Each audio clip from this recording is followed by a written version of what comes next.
प्रदेश विशेषमा आज हामीसँग हुनेछन् बागमती प्रदेश सभा बैठकमा संघीय संसद विघटनको विरोध, संविधान च्यात्न खोजेको भन्दै प्रधानमन्त्री र राष्ट्रपतिको आलोचना। प्रदेशमा सरकार छलफल बिनै आफू खुसी बजेट ल्याउने तर्खरमा, विज्ञ र संसदको उपेक्षा। स्थानीय तहमा आइसोलेसन बनाउने होड, स्वास्थ्य कर्मी नहुँदा अक्सिजन सहितको आइसोलेसन भने रित्तै। र कर्णाली प्रदेश अस्पताललाई जनप्रतिनिधिको अनावश्यक दबाव, पहुँच नभएका गम्भीर अवस्थाका बिरामीलाई भर्ना पाउने मुस्किल। नमस्कार, म श्रद्धा आर्याल। यी थिए प्रदेश विशेषका लागि आजका सामग्री।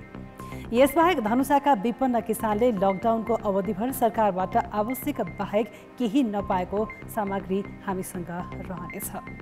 हेर्दै गर्नुहोला प्रदेश विशेष समाचार समीक्षा र सन्देश।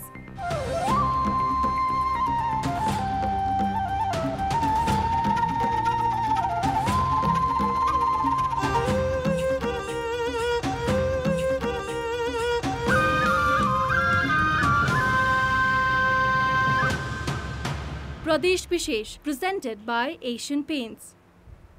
बागमती प्रदेश सभाको बैठकमा प्रधानमन्त्रीको सिफारिसमा राष्ट्रपतिले दोस्रो पटक संसद विघटन गरेको भन्दै नेपाल पक्षका सांसदले विरोध गरेका छन्। सदनमा बोल्दै एमाले सांसद अष्टलक्ष्मी साक्यले कसैको दम्ब र लहरका भरमा संविधान विपरीतका काम गर्न नहुने धारणा राखिन्। संविधान कार्यान्वयन गर्नुको साटो संविधान धुजा बनाएर च्यात्न खोजेको उनको आरोप छ। जनताको सर्वोच्च संस्था प्रतिनिधिलाई सत्ताको नेतृत्वले आफू अनुकूल परिचालन गर्न नसक्दा विघटन गरेको उनले आरोप लगाइन्। गणतन्त्र र हाम्रो सार्वभौमिकता, हाम्रो अखण्डता, हाम्रो संविधान कतै हाम्रै कारणले, नेतृत्वकै कारणले र सत्तामा बस्नु भएकै नेतृत्वको कारणले गर्दाखेरि अप्ठ्यारोमा स्थितिमा नपुगोस्। सरकारले प्रदेश सभामा प्रस्तुत गरेको विनियोजन विधेयकमाथि समेत सत्ता पक्ष र प्रतिपक्षी दलका सांसदले विरोध गरे। बागमती प्रदेश सरकारले मदन भण्डारी फाउन्डेसनलाई दिएको 50 लाख आर्थिक सहयोग फिर्ता लिने मुख्यमन्त्री डोरमणी पौडेलले सदनलाई जानकारी दिए। प्रतिपक्षी दलले साझा अवधारणाका रूपमा प्रतिष्ठानलाई दिएको रकम फिर्ता नलिए नीति तथा कार्यक्रम र बजेट प्रस्तुत गर्न नदिने रणनीति बनाएपछि मुख्यमन्त्रीले सो रकम फिर्ता लिने बताएका हुन्। सत्ता पक्षबीच आन्तरिक विवाद अहिलेसम्म नमिलेकै कारण सभामुख सानु कुमार श्रेष्ठले प्रदेश सभाको बैठक अनिश्चितकालका लागि भनेर स्थगित गरेका हुन्। आगामी असार 1 गते देशका 7वटै प्रदेशले बजेट अनिवार्य प्रदेश सभामा प्रस्तुत गर्नुपर्ने संवैधानिक व्यवस्था छ। बजेट ल्याउनु अघि विज्ञ र सांसदसँग आवश्यक छलफल गरी आवश्यकताका आधारमा बजेट बनाउनु पर्ने भए पनि 7वटै प्रदेशमा सरकारले बिना छलफल आफूखुसी बजेट बनाइरहेका छन्। 2 नम्बर प्रदेश बाहेकका 6वटा प्रदेशमा सत्ता समीकरण फेरबदल हुन सक्ने भएकाले प्रदेश सरकार नै प्रदेश सभा छल्ने रणनीतिमा लाग्दा सांसदले सदनमा जनजीविकाका समस्यामाथि सरकारको ध्यानाकर्षण गराउन पाएका छैनन्। आगामी आर्थिक वर्षका लागि बनाउने नीति तथा कार्यक्रम र बजेटमा सरकारलाई आफ्ना सुझाव दिन नपाएको भन्दै 7 प्रदेशमा प्रतिपक्ष सांसदको असन्तुष्टि छ। प्रदेश 1 मा सदन बोलाउन प्रतिपक्ष दलले मुख्यमन्त्री शेरधन राईलाई भेटेरै अनुरोध गरे। बागमती प्रदेश र 1 नम्बर प्रदेशमा एमालेको स्पष्ट बहुमत भए पनि पार्टीभित्रको आन्तरिक विवादले नीति तथा कार्यक्रम र बजेट पास हुनेमा सरकार ढुक्क हुन सकेको छैन। गलत बाटोमा सरकार नजाओस्, त्यो बाटोमा जाने छलफल होस्। किनभने यो त नेपाल कम्युनिस्ट पार्टीलाई सामान्य अदालतले आफ्नो ठाउँमा पुर्याइदिएर भनेर सिङ्गो नेपाल कम्युनिस्ट पार्टी एमालेको बहुमत देखिन्छ नि त। यहाँ त्यो बहुमत भएको सरकारले संसदबाट किन भाग्नु पर्यो भने हाम्रो हो। गण्डकी प्रदेशमा सरकारले विश्वासको मत लिनुपर्ने अवस्था छ। बजेट ल्याउनु अघि विश्वासको मत लिने सरकारको तयारी छ। विश्वासको मत पनि हामीले लिनेछौँ, त्यो प्रक्रियालाई पनि हामीले अगाडि बढाउनेछौँ र मुख्य गरेर यो बजेट अधिवेशन भएको कारणले गर्दाखेरि हामीले बजेट अब बनाउँदैछौँ र नीति कार्यक्रम पनि अब त्यो हामीले चाहिँ बनाइरहेका छौँ। विज्ञ र सांसदको सुझाव नलिई सरकारले डल्लो बजेट बनाउने र आफू खुसी खर्च गर्ने परम्परालाई निरन्तरता दिन खोजेको लुम्बिनीका प्रतिपक्ष सांसदको आरोप छ। सरकारले आफू खुसी ल्याउने बजेट उपयोगी हुन नसक्ने सुदूरपश्चिम प्रदेशका सांसदको भनाइ छ। विज्ञहरूसँग पनि सल्लाह छैन, प्रतिपक्षीय दलहरूसँग पनि सल्लाह छैन, एकले बसेर बजेट लिने तयारी गरिरहेको छ र त्यो बजेट भनेको पहिला जस्तै जसरी पहिला चाहिँ एउटा दलले बजेट ढिके बजेट राखेर कार्यकाल बाँडिन्थ्यो, अहिले पनि त्यसै गरी ल्याउँदैछ भन्ने लाग्दछ। जो बजेट अहिले आउने हो त्यो नयाँ आर्थिक वर्षको लागि त्यति उपादेयता भएको हुने छैन भन्ने हामीले लागेको छ र हुने पनि छैन, किनभने विगतका वर्षहरूको जो उसको सुदूरपश्चिम सरकारको क्रियाकलाप देखेका थियौँ उसले भएको थिएन भने चाहिँ यो हतारमा ल्याएको बजेटले सुदूरपश्चिम प्रदेशलाई केही राहत देला भन्ने हामी मान्दैनौँ। कर्णाली र 2 नम्बर प्रदेशमा समेत नीति तथा कार्यक्रम र बजेटमाथि प्रतिपक्ष दलले सरकारलाई सुझाव दिन पाएका छैनन्। आफ्ना निर्वाचन क्षेत्रको आवश्यकता अनुसार बजेट आउन नसक्ने भन्ने चिन्ता सांसदहरूमा देखिएको छ। कान्तिपुर समाचारका लागि प्रदेश सहकर्मीहरूका साथ बालकृष्ण अधिकारी, हेटौडा, मकवानपुर। प्रदेश विशेष प्रेजेन्टेड बाय एशियन पेन्ट्स। प्रदेश विशेषमा पुनः स्वागत छ। झापामा कोरोना भाइरसको दोस्रो लहरबाट सक्रिय संक्रमितको संख्या 3700 नागेको छ। त्यसमध्ये 7.5% मात्रै अस्पताल भर्ना भएका छन्। धेरै संक्रमित होम आइसोलेसनमा छन्। अति न्यून संख्यामा मात्रै गाउँपालिका तथा नगरपालिकाले बनाएको आइसोलेसनमा बसेका छन्। कोरोना भाइरसको दोस्रो लहर सुरु भएसँगै गाउँपालिका तथा नगरपालिकाले अक्सिजन सिलिन्डर सहितको आइसोलेसन बनाएका छन्। 15वटा स्थानीय तहमा 341 शय्याका आइसोलेसन छन्। आइसोलेसनमा औसत 10 देखि 20वटा अक्सिजन सिलिन्डर जडान गरिएको छ। संक्रमित सामान्य अवस्थामा घरमै बस्ने, अन्तिम अवस्थामा मात्र आइसोलेसनमा आउने गरेकाले ठुला अस्पताल रिफर गर्नुको विकल्प नरहेको स्वास्थ्यका कर्मचारी बताउँछन्। जब उसलाई चाहिँ सास फेर्न गाह्रो भएर घेरा भएर आउँछ, कहाँ आउँछ भने त हाम्रो त सम्पर्कमा त नआइकन उपाय नै छैन। कहाँ जाने के जाने उनीहरू केही पनि छैन। त्यो अवस्थामा मात्रै मान्छे आउनु थाल्यो क्या। अहिले आइसोलेसनमा जब आउँछन् उनीहरूलाई अप्ठ्यारो परेपछि मात्रै क्या। 2टा केस त्यस्तो भयो क्या।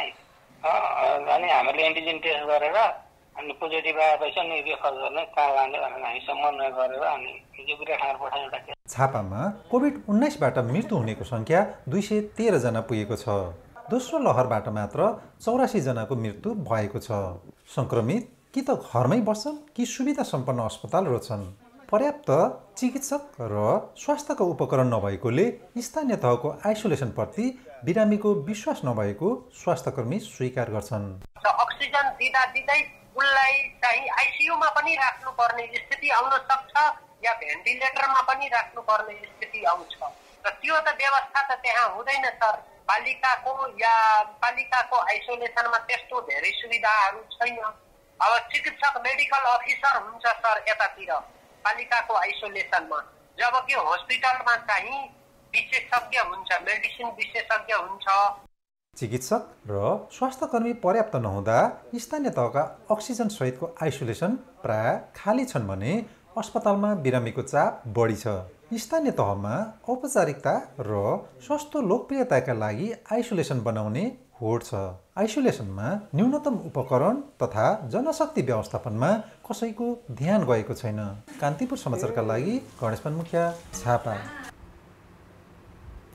कर्णाली प्रदेश अस्पतालमा कोरोना संक्रमित बिरामीको चाप बढिरहेकाले अस्पतालमा अक्सिजन अभावले शय्या भएर पनि गम्भीर प्रकृतिका बिरामी बाहेक अन्य बिरामीलाई भर्ना लिन सक्ने अवस्था छैन। तर कर्णालीका जनप्रतिनिधिले पहुँचको भरमा आफू निकटका सामान्य अवस्थाका बिरामी भर्ना गर्न दबाब दिने हुँदा आउनै पर्ने बिरामी छुट्ने गरेका छन्। सल्यान जिल्लाबाट दैनिक न्यूनतम 4 देखि 5 जना बिरामी रेफर भएर प्रदेश अस्पतालमा आउँछन्। उनीहरू सबै जिल्लाका सांसद, स्थानीय तहका जनप्रतिनिधि र राजनीतिक दलका नेता कार्यकर्ताकै भनसुनमा अस्पताल आइपुगेका हुन्। यसरी अस्पतालमा आउने अधिकांश सुर्खेत, सल्यान, दैलेखका बिरामी छन्। छिटफुट अन्य जिल्लाका समेत आउँछन्। आउनै नपर्ने बिरामीलाई समेत मन्त्री, सांसद सहित स्थानीय तहका जनप्रतिनिधि र नेता कार्यकर्ताकै भनसुन र दबावमा अस्पतालले बिरामी भर्ना लिन बाध्य छ। जनप्रतिनिधिहरूबाटै आफू निकटका व्यक्तिलाई मात्रै भर्ना गर्न दबाब दिने प्रवृत्तिले पहुँच नहुने नागरिक र बिरामी गाउँमै छुटेको चिकित्सकको भनाइ छ। डेली चाहिँ फोनबाट एकदम धेरै रिसिभ कलहरू आउँछ। कलहरू आउँदाखेरि चाहिँ एकदम गाउँमा चाहिँ धेरै यस्ता खालका बिरामीहरू छन् भनेर चाहिँ सुन्छौँ हामीहरू।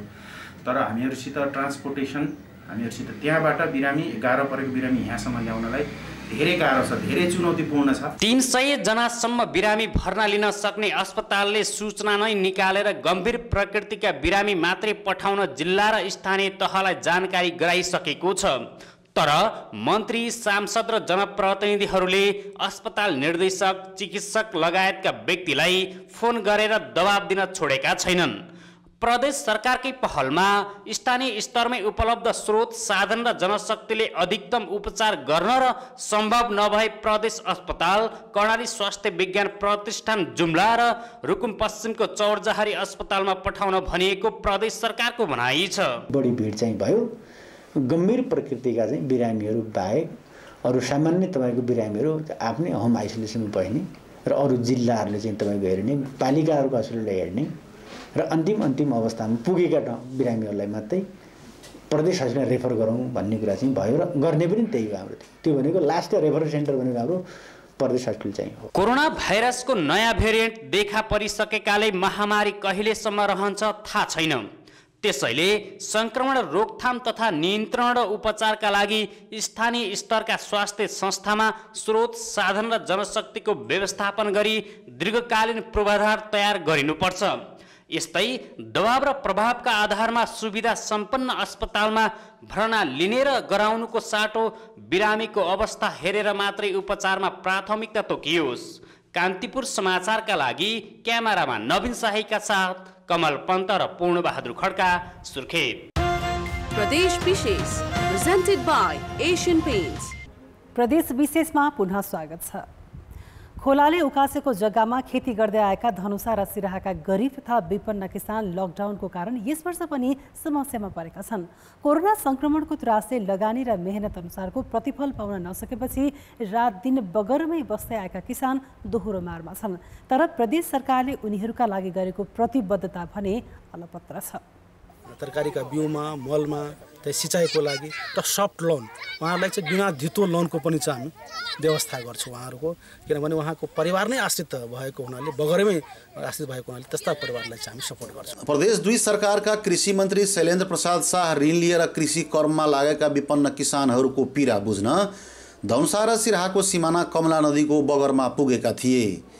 साहु महाजनसँग ऋण लिएर खोलाले उकासेको जग्गामा खेती गर्दै आएका यस्ता गरिब तथा विपन्न वर्गको किसान समक्ष मन्त्रीले 1 वर्ष अघि जनाएको प्रतिबद्धता अहिलेसम्म आश्वासनमै सीमित छ।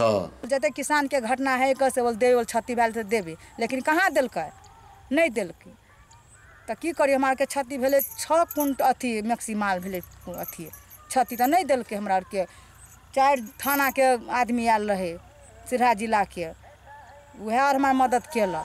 प्रदेश 2 मा चैत, वैशाख र जेठ महिनामा सबैभन्दा बढी खरबुजा, काँक्रो, खिरी, लौका, फर्सी लगायतका फलफुल र तरकारी फल्ने गर्दछ। मौसम अनुकूल भएकाले यस वर्ष उत्पादन वृद्धि भई राम्रै आम्दानी हुने अनुमान गरेका किसान बिक्री गर्ने बेलामा निषेधाज्ञा जारी भएपछि समस्यामा छन्। साफ किसान के बिक्रियों पर आफत, खेते में सरा उड़ा के फेंक पड़े, निजी आदि हाट बाजार सब गड़बड़ काम है। पूंजी ऊपर होते कि नहीं? पूंजी नहीं होती ऊपर, घाटा लगेली। 20 ट्रैक्टर गुआ छे तीन 1 लाख रुपया छे, 25,000 के। गत वर्ष भन्दा यस वर्ष कोरोना संक्रमण फैलिएका कारण स्थानीय प्रशासनले हाट बजार लगाउन रोक लगाएपछि कडा मेहनत गरेर उब्जाएको फलफुल र तरकारीको उचित भाव नपाएपछि लगानी समेत नउठ्ने चिन्ताले विपन्न किसान पिरोलिएका छन्। भारतीय सिमाना इनरवा मलहनियादेखि पूर्व पश्चिम राजमार्गसम्म खोलाले उकासेको 400 बिघा भन्दा बढी जग्गामा धनुषा र सिराहाका 1500 भन्दा बढी गरिब तथा विपन्नहरू फलफुल र तरकारी बाली लगाउँदै आएका हुन्। हमरा सबके ई काते काते जते छलिया घिरा, झिन्नी, सजमैन, तरबूज छले से 2 बेर पटक में बैठ चिलायल छले सब। कमला नदीमा मात्र वर्षेनी 10 करोड बराबरको फलफुल तरकारी उत्पादन र बिक्री हुँदै आएको अनुमान छ। खोलाले उकासेको जग्गामा मेहनत गरेपछि राम्रै आम्दानी हुने आशमा नीलगाई, बँदेल र स्याल धपाउनको लागि ससाना छाप्रो बनाएर यसरी नै रातो दिन बगरमा बस्दै आएका किसानलाई कमला नदीको भेल बालीमै पसेपछि झन क्षतिको सामना गर्नु परेको छ। सस्तो लोकप्रियता र भोट बढाउनका लागि यस क्षेत्रका प्रदेश सांसद शैलेन्द्र यादवको अनुरोधमा मन्त्रालयका उच्च अधिकारीलाई लिएर तामझाम सहित बगरमै पुगेर मन्त्रीले मल, बिउ र सिँचाइको उचित व्यवस्था मिलाउने विपन्न किसानहरू समक्ष जनाएको प्रतिबद्धता कहिले पूरा होला? कान्तिपुर समाचारका लागि सहकर्मी अमरकान्त ठाकुरका साथ अनिल मिश्र, कमला नदी, धनुषा। प्रदेश विशेष आजका लागि यति नै। प्रदेश समाचारहरूको साथमा भोलि फेरि आउनेछौँ। कान्तिपुर टेलिभिजन हेर्दै गर्नुहोला। नमस्ते।